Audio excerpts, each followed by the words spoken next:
আৰু যেতিয়ালৈকে গৌৰৱ গগৈ কংগ্ৰেছৰ সভাপতি নহ'ব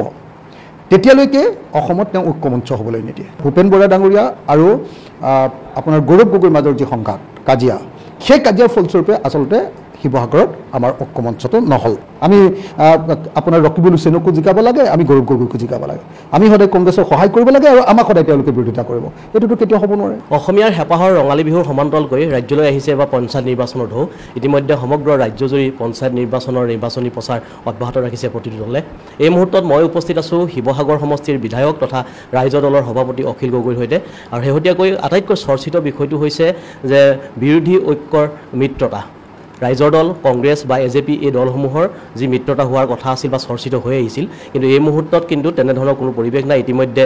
নিৰ্বাচনী যি অধিসূচনা জাৰি হ'ল, মনোনয়ন পত্ৰ দাখিল হ'ল, মনোনয়ন পত্ৰ প্ৰত্যাহাৰৰ তাৰিখ শেষ হৈ গ'ল। তাৰপিছতো কিন্তু বিৰোধী ঐক্য হৈ নাথাকিল। প্ৰত্যেকেই নিজাববীয়াকৈ প্ৰাৰ্থিত্ব প্ৰদান কৰি এই নিৰ্বাচনত অংশগ্ৰহণ কৰিছে। মই জানিব বিচাৰিম যে যি মিত্ৰতাৰ কথা কৈ অহা হৈছিল, যে দীৰ্ঘদিন ধৰি আপোনালোকে এটা আশা কৰি আহিছিল যে কংগ্ৰেছে সকলো দলৰ সৈতে মিত্ৰতা স্থাপন কৰিব আৰু এই পঞ্চায়ত নিৰ্বাচন একেলগে যুদ্ধ কৰিব, একেলগে যুঁজ কৰিব BJPক পৰাভূত কৰিবৰ কাৰণে, কিন্তু শেহতীয়া প্ৰতিচ্ছবিখন সম্পূৰ্ণ ওলোটা। দুটা কথা, এটা হ'ল গোটেই অসমতে যাতে বিৰোধী ঐক্যমঞ্চই BJPৰ বিৰুদ্ধে আৰু BJPৰ নেতৃত্বাধীন NDAৰ বিৰুদ্ধে যাতে ঐক্যবদ্ধভাৱে পঞ্চায়ত নিৰ্বাচন খেলে, তাৰ কাৰণে বাৰম্বাৰ মই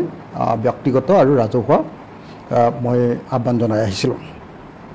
ব্যক্তিগতভাৱেও মই কৈছিলোঁ লিডাৰসকলক আৰু ৰাজহুৱাভাৱেও কৈছিলোঁ। দ্বিতীয়তে আমি বিশেষভাৱে মই যোৱা এমাহমান ধৰি ভূপেন বৰা ডাঙৰীয়াক কৈছিলোঁ যে অন্তত পক্ষে বেলেগ একো নহ'লেও শিৱসাগৰত আমাৰ লগত তেওঁলোকৰ এটা বুজাবুজি হোৱা দৰকাৰ। বাকী য'ত কৰিব খোজে তাততো কৰিমেই, আৰু শিৱসাগৰতো কৰা দৰকাৰ। সেইকাৰণে শিৱসাগৰত আমি তেওঁলোকক জিলা পৰিষদ 4খন, আমাৰ পুৰণি নতুন চব মিলাইহে 4খন দেই, 4খনৰ ভিতৰত 2খন তেওঁলোকক এৰি দিছিলোঁ, আৰু 4খনত আমি 6খনৰ ভিতৰত 2খন তেওঁলোকক এৰি দিছিলোঁ, আৰু 4খনত আমি খেলাৰ সিদ্ধান্ত লৈছিলোঁ। ভূপেন বৰা ডাঙৰীয়াই খুব ইতিবাচক সঁহাৰি দিলে। ভূপেন বৰা ডাঙৰীয়াই জিলা সভাপতিক নিৰ্দেশ দিলে। ভূপেন বৰা ডাঙৰীয়াক জিলা সভাপতিয়ে উভতি ধৰিলে, নকৰোঁ বুলি ক'লে। তাৰ কি কাৰণে নকৰে সুধিলত তেওঁ ৰহস্যজনক অৱস্থান এটা ল'লে। তাৰপাছত আকৌ ভূপেন বৰা ডাঙৰীয়াক তেওঁ ক'লে যে শুভ্ৰমিত্ৰ গগৈক ক'ব লাগে। শুভ্ৰমিত্ৰ গগৈক যেতিয়া ক'লে, শুভ্ৰমিত্ৰ গগৈয়ে ভূপেন বৰা ডাঙৰীয়াক উল্টাই গালিহে পৰা বুলি মই জানিব পাৰিলোঁ।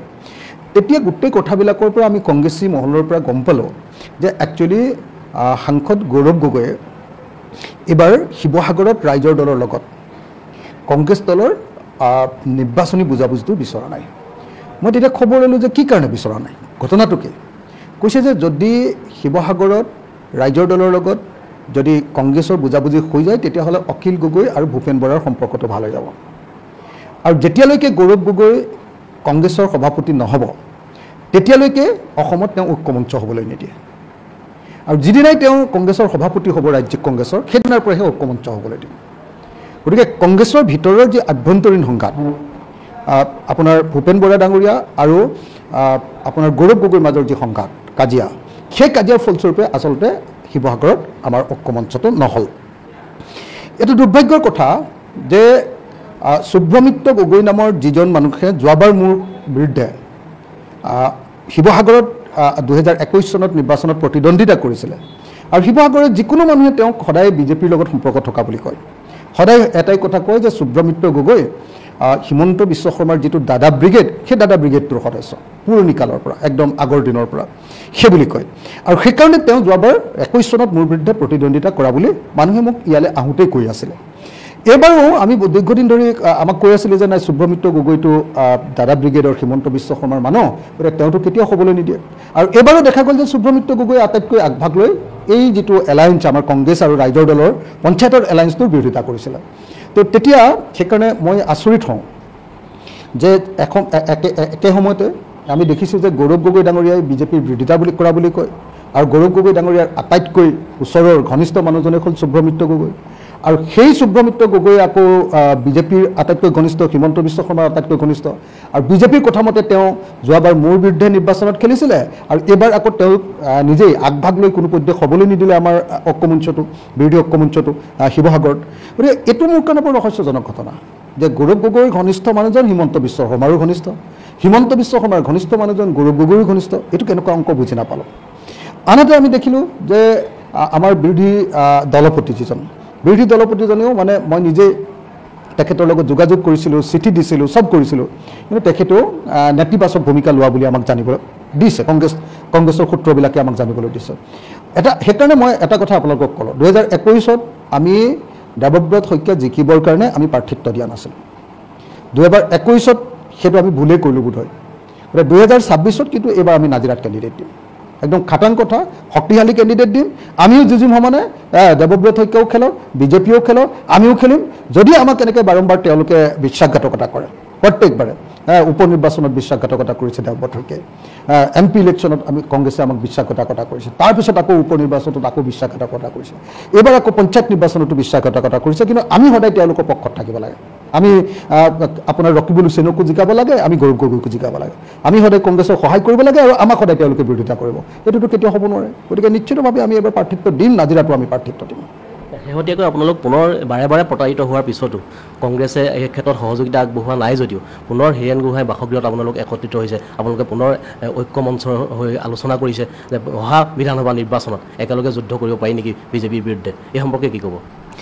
মানে পৰা যাব যদিহে বিজেপিৰ ভিতৰত থকা কংগ্ৰেছৰ ভিতৰত থকা বিজেপিৰ এজেণ্টখিনি ঠাণ্ডা হয় তেতিয়াহে কংগ্ৰেছৰ লগত আমাৰ সম্ভৱ হ'ব ঐক্যমঞ্চ যেতিয়া ভূপেন বৰা আৰু গৌৰৱ গগৈৰ মাজৰ কাজিয়াটো নাইকিয়া হ'ব তেওঁলোকৰ যিটো লবিকেন্দ্ৰিক কাজিয়া আজি ভূপেন বৰা ডাঙৰীয়াৰ লগত আমাৰ সম্পৰ্ক ভাল হ'লে গৌৰৱ গগৈ সেইটোক নাকচ কৰিবলৈ ব্যৱস্থা কৰে আকৌ গৌৰৱ গগৈৰ লগত সম্পৰ্ক ভাল হ'লে ভূপেন বৰা ডাঙৰীয়াই সেইটোক বেয়া পায় তো এই যেটো লবিকেন্দ্ৰিক কাজিয়া কংগ্ৰেছৰ ভিতৰৰ যেটো আভ্যন্তৰীণ কাজিয়া সেই আভ্যন্তৰীণ কাজিয়াৰ কাৰণে আসলতে আমাৰ ঐক্য মঞ্চটো হৈ উঠা নাই সেইকাৰণে মই একদম স্পষ্টকৈ সবকে কৈ দিছোঁ যে কংগ্ৰেছৰ ভিতৰৰ আভ্যন্তৰীণটো কাজিয়াটো যেতিয়ালৈকে বন্ধ নহ'ব যেতিয়ালৈকে ৰাহুল গান্ধীয়ে এওঁলোকক একেলগতে কাম কৰিবলৈ বাধ্য কৰিব নোৱাৰিব তেতিয়ালৈকে এওঁলোকে বিজেপিৰ হৈ কাম কৰি থাকিব এটা পক্ষই কংগ্ৰেছৰ কাম কৰিলে ইজনে বিজেপিৰ পক্ষত কাম কৰি দিয়ে গতিকে এইটো এটা দুৰ্ভাগ্যজনক ঘটনা আৰু সেইকাৰণে ঐক্যমঞ্চ যদি হ'ব লাগে 2026তো যদি আমি একলগ হ'ব লাগে তেতিয়াহ'লে কেৱল তেতিয়াহে সম্ভৱ যেতিয়া গৌৰৱ গগৈ ভূপেন বৰা ৰকিবুল হুছেইন আপোনাৰ দেৱব্ৰত শইকীয়া আৰু প্ৰদ্যুৎ বৰদলৈ এই পাঁচজন মানুহ যেতিয়া একলগ হ'ব একে সুৰে কথা ক'ব পাৰিব একে স্বৰে কথা ক'ব তেতিয়াহে মই ভাবোঁ যে বিৰোধী ঐক্যমঞ্চ কংগ্ৰেছৰ লগত থাকিব পাৰিব গুৱাহাটীত যি আলোচনা হ'ল তাৰ ফলাফল কেনেধৰণৰ ফলাফলটো এনেই ভালেই ডক্টৰ গোহাঁই ছাৰে মাতিছে ফলাফল ভাল আমিও কৈছোঁ থাকিম কংগ্ৰেছেও কৈছে থাকিম কিন্তু কংগ্ৰেছে থাকিম বুলি ক'লেতো থাকিব নোৱাৰে কাৰণ কংগ্ৰেছৰ ভিতৰত যদি মই ক'লোৱে যে ভূপেন বৰা ডাঙৰীয়াই থাকিম বুলি কয় তেতিয়াহ'লে আকৌ সেইটো গণ্ডগোল লগাই দিব গৌৰৱ গগৈ গতিকে কাহিনীটো সেইটোতে মানুহে বাহিৰত বেলেগ বেলেগ বুলি ভাবি থাকে কংগ্ৰেছৰ ভিতৰৰ এই আভ্যন্তৰীণ সংঘাতটোৰ কাৰণে গোটেই ঘটনাটো ঘটি আছে কংগ্ৰেছৰ ভিতৰত আভ্যন্তৰীণটো সংঘাতটো এনেকুৱা পৰ্যায়লৈকে যায় যে তেওঁলোকে কংগ্ৰেছৰ এটা লবিৰ বিৰুদ্ধে বিৰোধিতা কৰিবলৈ গৈ আনটো লবিয়ে বিজেপিৰ লগত বুজাবুজি কৰি দিয়ে এই পৰ্যায়ত যেতিয়া গুচি যায় তেতিয়াহ'লে আৰু আপুনি ক'ত ইলেকশ্যনত জিকিব পাৰিব কওক ক'ত ঐক্যমঞ্চ হ'ব কওক এইটোৱে হৈ আছে গোটেই অসমত মোক মানুহে কৈছে যে গৌৰৱ গগৈয়ে আসলতে বিৰোধিতা কৰাটো আসলতে পাপ হয়নে নহয় কওকচোন আমাৰ ঐক্যমঞ্চটোৰ বিৰোধিতা কৰাটো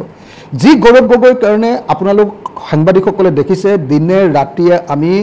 MP ইলেকশ্যনত যোৰহাটত জিকাবৰ কাৰণে কাম কৰিলোঁ সেই গৌৰৱ গগৈয়ে এতিয়া ভূপেন বৰাৰ লগত প্ৰতিযোগিতা কৰে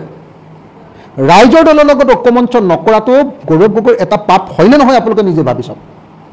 মানুহে ব্যক্তিগত স্বাৰ্থৰ কাৰণে সামাজিক ইস্যু এটাক আদৰ্শগত ইস্যু এটাক এনেকৈ ধ্বংস হ'বলৈ দিয়াটো মানে ব্যক্তি স্বাৰ্থৰ কাৰণে তেওঁলোকে বিজেপিকো জিকিবলৈ দিব কিন্তু তথাপিও ঐক্যমঞ্চ হ'বলৈ নিদিয়ে এইটো কেনেকুৱা ধৰণৰ ঘটনা আপোনালোকে নিজে ভাবি চাওক এইটো আদৰ্শৰ পিনৰ পৰা কেনেকুৱা ঘটনা আপোনালোকে নিজে ভাবি চাওক এবাৰ ৰাইজৰ দলৰ স্থিতি কি হ'ব ৰাইজৰ দলৰ স্থিতি যে আমি যুঁজিবই লাগিব আমিতো যুঁজিমেই কংগ্ৰেছ এনেও আমাৰ শিৱসাগৰত তৃতীয় চতুৰ্থ স্থানতেই থাকিব আপোনালোকে সকলোৱে জানে কংগ্ৰেছৰ ভিত্তিটো একেবাৰেই নাই শিৱসাগৰত আমাৰ আৰু অকল শিৱসাগৰত নহয় উজনি অসমতো কংগ্ৰেছটো মোটামুটি ধূলিচ্ছাত আপোনালোকে সকলোৱে জানে নাই পজিশ্যন কিন্তু তাৰ পাছতো তেওঁলোকৰ ভিতৰৰ কাজিয়াখন শেষ নহয় চাওক তেওঁলোকে মানে অকল কংগ্ৰেছৰ ভিতৰৰ লিডাৰবিলাকে অকল নিজকে চিনি পায় কংগ্ৰেছৰ ভিতৰৰ লিডাৰবিলাকে তেওঁলোকৰ সামূহিক স্বাৰ্থ দেশৰ স্বাৰ্থ জনগণৰ স্বাৰ্থ মানুহৰ স্বাৰ্থ এই কথাটো বুজি নাপায় যে কোন চিফ মিনিষ্টাৰ হ'ব কোন লিডাৰ হ'ব কোন MLA হ'ব সেইটোৱে কথা যদি চিট নাপায় তেতিয়াহ'লে তেওঁলোকে লেং মাৰি বিজেপি শাসক দলৰ লগত গুচি যাব এনেকুৱা পৰিস্থিতি তেওঁলোকৰ ধন্যবাদ জ্ঞাপন কৰিছোঁ এয়া আছিল